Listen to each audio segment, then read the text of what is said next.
Selamat malam teman-teman, saya Antonius Krisantus Abi, NPM 22210224, dan saya adalah salah satu mahasiswa dari Universitas Timur, Fakultas Ilmu Sosial dan Politik, Program Studi Ilmu Administrasi Negara. Pada video ini saya buat untuk memenuhi syarat ujian akhir semester mata kuliah Komunikasi Pembangunan oleh dosen pengampu Bapak Joachim Rembu, SSOS MAP. Di video ini teman-teman saya akan mereview salah satu buku, yaitu buku Komunikasi Pembangunan. Jadi ini fisik buku dari review tersebut teman-teman. Jadi judul buku ini adalah Komunikasi Pembangunan. Penulis buku ini adalah Profesor Dr. Insinyur Totok Mardikanto, MS. Buku ini diterbitkan oleh University Press pada tahun 2010. Jumlah halaman buku ini adalah 310 halaman dengan tebal 24,5 cm.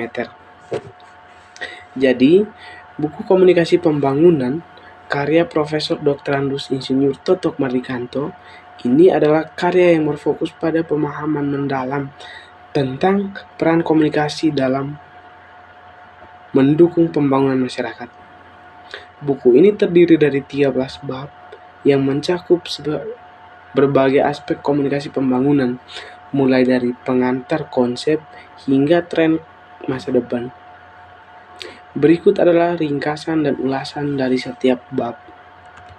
Yang pertama, bab 1, pendahuluan.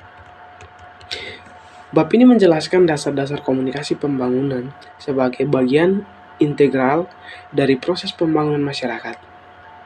Penulis menekankan pentingnya komunikasi sebagai alat untuk menyampaikan ide, gagasan, dan inovasi kepada masyarakat.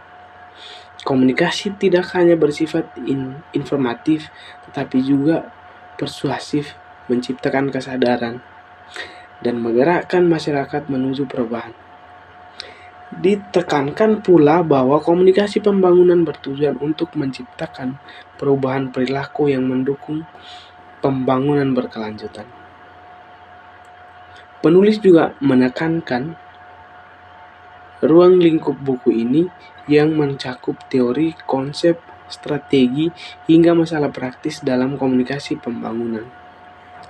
Pendahuluan ini memberikan gambaran umum yang solid mengenai peran komunikasi dalam proses pembangunan, menghubungkan dengan isu-isu global seperti kemiskinan, ketimpangan, dan keberlanjutan. Yang berikut bab 2 teman-teman, yaitu komunikasi untuk perubahan. Bab ini menguraikan bagaimana komunikasi menjadi alat utama dalam menggerakkan perubahan sosial. Penulis menyoroti bahwa perubahan yang diinginkan dalam penggunaan tidak hanya terjadi pada aspek fisik, tetapi juga mencakup perubahan pola pikir, sikap, dan perilaku masyarakat. Komunikasi dipahami sebagai proses dua arah di mana pertukaran informasi antara pemberi pesan dan penerima. Profesor Totok mengilustrasikan pentingnya pemahaman konteks budaya, sosial, dan psikologi dalam menyampaikan pesannya agar lebih efektif. Penekanan juga memberikan pada pentingnya empati dalam komunikasi. Bab ini menghubungkan teori-teori perubahan sosial dengan praktik komunikasi pembangunan. Yang berikut adalah bab 3, yaitu komunikasi pembangunan. Dalam bab ini, penulis mendefinisikan komunikasi pembangunan sebagai upaya sistematis untuk menggunakan komunikasi dalam mendukung proses pembangunan. Penjelasan mencakup karakteristik komunikasi pembangunan yang berbeda pada komunikasi biasa karena tujuannya lebih spesifik, yaitu menciptakan dampak positif yang berkelanjutan. Dibahas pula konsep dasar komunikasi pembangunan yang mencakup pendekatan partisipatif, inklusif, dan berorientasi pada masyarakat. Penulis mengingatkan teori komunikasi dengan teori pembangunan memberikan gambaran historis tentang bagaimana kedua konsep ini saling melengkapi. Baik itu bab 3 dan berikut adalah bab 4, yaitu fasilitator komunikasi pembangunan. Bab ini membahas peran fasilitator sebagai agen perubahan. Fasilitator komunikasi pembangunan bukan hanya penghubung antara pemerintah atau lembaga dengan masyarakat, tetapi juga pemimpin yang mampu memotivasi dan membimbing masyarakat dalam penerimaan perubahan. Dijelaskan bahwa fasilitator harus memiliki keterampilan komunikasi yang baik. Pemahaman ini mendalam tentang budaya lokal, serta kemampuan membangun kepercayaan dengan masyarakat. Penulis memberikan contoh-contoh praktis tentang bagaimana fasilitator dapat menjalankan tugasnya secara efektif. Yang berikut adalah bab 5, yaitu penerimaan manfaat komunikasi pembangunan. Bab ini berfokus pada penerimaan manfaat komunikasi pembangunan, yaitu masyarakat. Penulis menyoroti pentingnya memahami kebutuhan, aspirasi, dan karakteristik masyarakat agar komunikasi perubahan lebih tepat sasaran.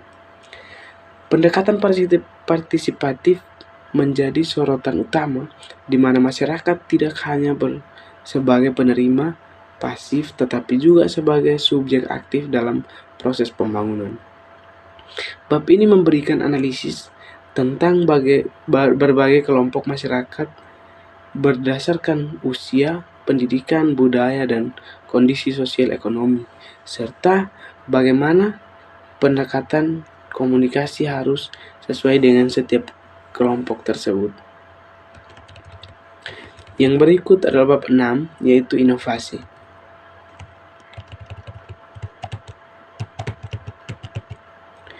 Bab ini membahas peran inovasi dalam pembangunan.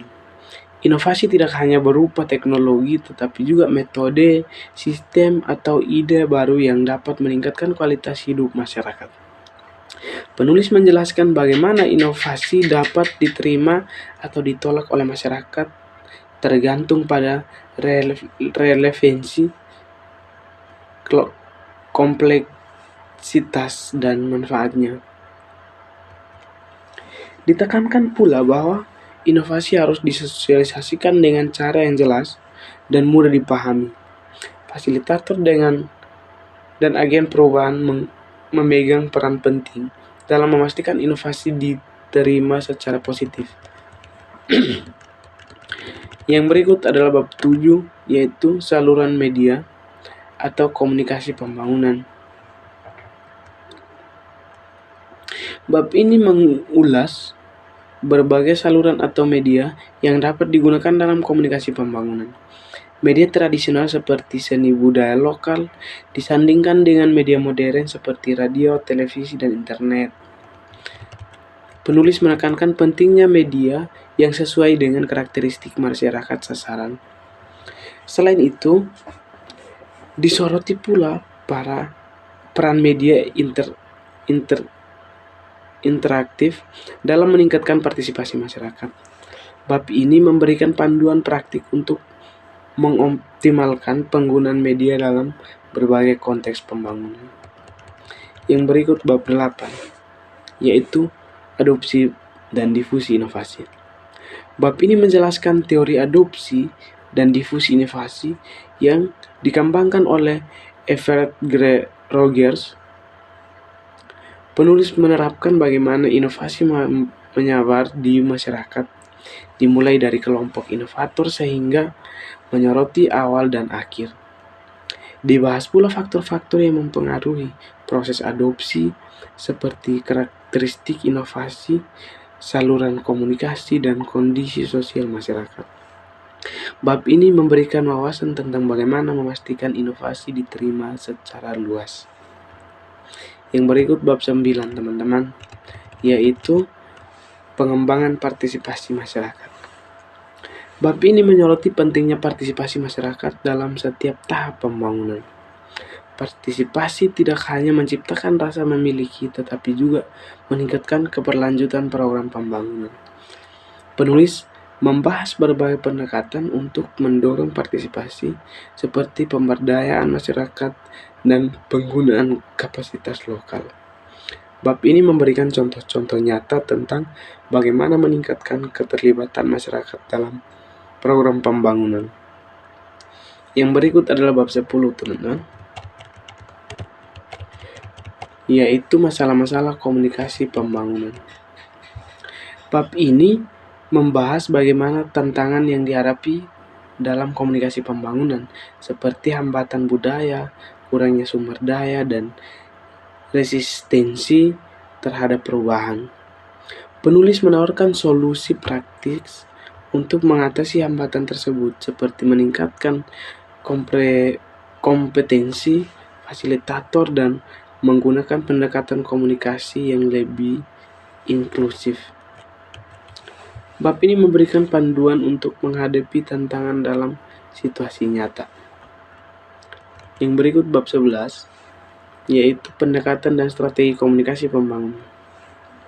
Bab ini menguraikan berbagai pendekatan dan strategi yang dapat digunakan dalam komunikasi pembangunan, seperti pendekatan partisipatif, komunikasi persuasif, dan komunikasi edukatif. Penulis menekankan pentingnya fleksibilitas dalam memilih strategi sesuai dengan konteks dan tujuan pembangunan.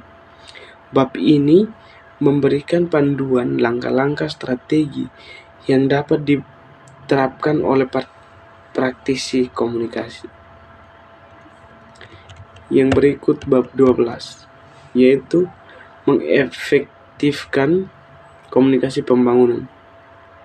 Bab ini membahas cara-cara meningkatkan efektivitas komunikasi pembangunan. Penulis menyoroti pentingnya perencanaan, evaluasi, dan umpan balik dalam proses komunikasi. Ditekankan pula bahwa komunikasi harus berbasis data dan bukti untuk meningkatkan relevansi dan upayanya. Bab ini memberikan kerangka kerja untuk meningkatkan kualitas komunikasi dalam mendukung pembangunan. Yang terakhir bab 13, yaitu kecenderungan komunikasi pembangunan di masa depan. Bab terakhir ini membahas tren dan tantangan komunikasi pembangunan di era globalisasi dan digitalisasi. Penulis memprediksi bahwa penggunaan teknologi informasi akan semakin dominan, namun peran media tradisional tetap relevan di masyarakat tertentu. Bab ini mengajak pembaca untuk terus berinovasi dan beradaptasi dengan perubahan zaman, sambil tetap menjaga prinsip-prinsip dasar komunikasi pembangunan. Sekian dari rincian setiap bab. Dari situ saya ambil kesimpulan, teman-teman, bahwa buku ini merupakan panduan komprehensif yang sangat relevan bagi akademisi, praktisi, dan juga mahasiswa di bidang komunikasi pembangunan. Pengkajiannya yang sistematis dan penggunaan teori yang diterapkan dengan contoh-contoh praktis membuat buku ini mudah dipahami sekaligus informatif. Namun, beberapa bab dapat lebih mendalam dengan pemahaman studi kasus nyata. Secara keseluruhan, buku ini adalah referensi yang berharga dalam memahami dan menerapkan komunikasi pembangunan. Sekian dari saya, itulah hasil review dari saya, Antonius Kristianto Sabi. Terima kasih.